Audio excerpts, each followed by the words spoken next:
Hi, my name is Kasey Craig. I'm a licensed insurance agent. And something I'd like to go over today, the difference between original Medicare and Medicare Advantage. By the end of this video, you'll know which one's right for you. But first, a little bit about me. My name is Kasey Craig. I am a licensed agent. I initially got my license in 2011. I like to help people understand their coverage so they're not surprised by any co-payments, co-insurances, maximum out-of-pockets. Help people better understand what their coverage is and make sure it's a plan that benefits them. Enough about me. Let's get started. Okay, great. Welcome to my whiteboard. So for original Medicare includes Part A, which is your hospital coverage, and Part B, which is medical. Medical is going to be outpatient, durable medical equipment, urgent care, things like that. Part A is what it sounds like, your hospital visit, inpatient stuff. The Part A is generally a $0 monthly premium if you contributed at least 10 working years into Social Security or 40 credit hours.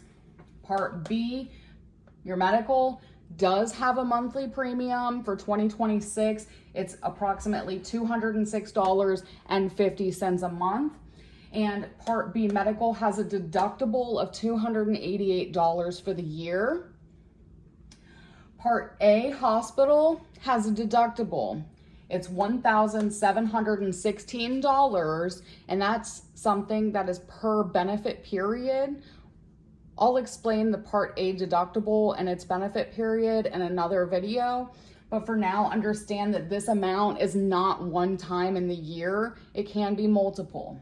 Now, on top of these deductibles and the Part B premium for original Medicare, you also have a responsibility of 20% of the cost.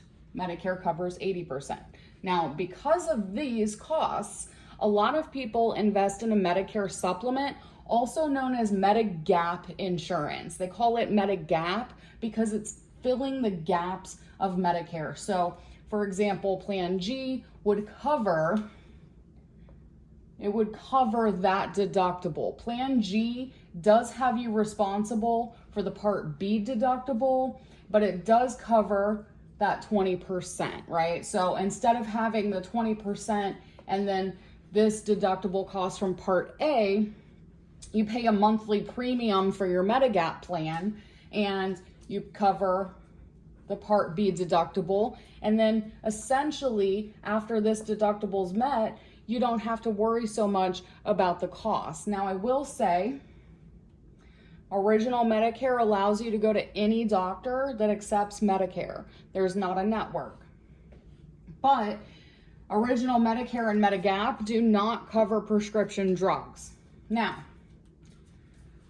Medigap and original Medicare, your coverage will remain the same every year. The cost might go up, but your coverage is going to remain the same. So you're not going to necessarily have to look at other plans every year to make sure things are still going to work. But Part D, which is your drugs, that does change every year. You're going to want to verify that the plan that when you're going into the new year, that the plan for your medications is still going to work for your medications. That's original Medicare. A lot of people do go with this option. It's a solid option. Now, on the other hand, you have Medicare Advantage. Sometimes this is known as Part C. Part C includes Part A, Part B, and Part D. Original Medicare has to be at least as good as original Medicare. Now, not every Medicare Advantage plan is going to include drugs. You'll see it's called MAPD. That stands for Medicare Advantage Prescription Drugs. And that includes those benefits. Generally, it's a $0 and up premium. Now, these plans, the HMO versions, do have doctor networks. So you have to stay within the plan's network. Some MAPDs have PPOs, which allows you to leave the network at a higher cost. Sometimes these plans have a Part B, B as in boy, as in your medical, a Part B premium reduction, which can help lower the cost of that. Also, when you have a Medicare Advantage plan, these costs are not applicable. Instead, the insurance company that you select to handle your Medicare Advantage prescription drug plan is going to be the company that coordinates the cost of care for you. And that information can either be found in your summary of benefits or your evidence of coverage. Every year you'll receive plan documents that will explain this. Now, there's also the provider directory. You have to stay in the network with these plans. There are some benefits of Medicare Advantage though. As I mentioned before, some plans have that Part B premium reduction, so some money goes back into your pocket and covers that cost. Some of these plans also include food cards, allowance cards. Some of them have over-the-counter benefits, dental, vision, hearing. As long as you're okay with staying in a network, as long as you're okay with having co-payments when you do go see doctors or specialists, or co-payments when you do have to go to the hospital, that's okay. This is still a good choice. Now, there is a thing on these plans, it's called the maximum out-of-pocket. You'll often hear it referred to as the MOOP, maximum out-of-pocket. So let's say on your Medicare Advantage plan, and this is hypothetical, every plan varies by county. Let's say the MOOP is $10,000. Now, what that means is that on covered services through the plan, the most that you can pay, like if you got cancer and had to get hundreds of thousands of dollars worth of treatment, as long as these services are covered, the most that you're going to pay on those covered services is the $10,000. So you do have some protection in these plans. Now, $10,000 is just an example. Every plan is different. I see them for much lower than that in certain areas. If you do select a PPO, a preferred provider organization, it can be higher than that when you go out of network. PPOs generally cost more because you do have access to out-of-network providers. So here's the difference between original Medicare and a Medicare Advantage plan. There's benefits to both.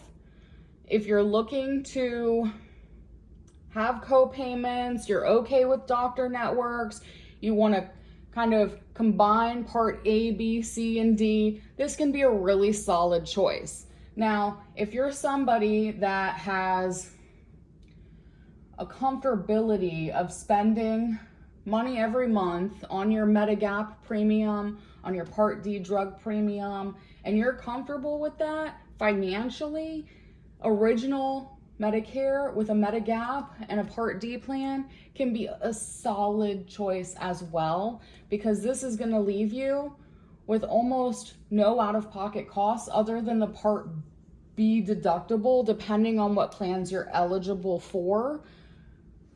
Two great options, really solid. Depending on the area you live in, one might make more sense than the other. Now, that's all I have today. I've explained the difference between original Medicare and Medicare Advantage. Comment below what you have. Comment below what the Medicare Part B premium was when you started Medicare. I initially got my license in 2011, and I can tell you that Part B premium has gone up in the last few years. Few years? Oh goodness, it's been more than a decade. Okay, well, if that didn't age me, I don't know what will. Leave a comment down below. What was Part B when you first got Medicare? Do you have Medicare, original Medicare, or do you have a Medicare Advantage plan? And what do you like about it? Also, feel free to message me. Send me an email with your questions, comment your questions below, but whatever you do, don't forget, like, subscribe, follow along, and let's learn more about Medicare. Make Medicare fun. One last thing, don't forget, if you have a Medicare Advantage plan, every year the plans change. Your opportunity to look at plan changes happens from October 15th through December 7th of every year. After December 7th, you might not be able to have a new plan effective until February 1st, and January 1st is when the plan changes happen. Don't delay. Look at the new plan benefits, look at your current plan benefits, and make sure that you're not missing out on a good opportunity. Thank you. Again, feel free to reach out to me. I'm happy to guide you through all your Medicare needs. Thank you.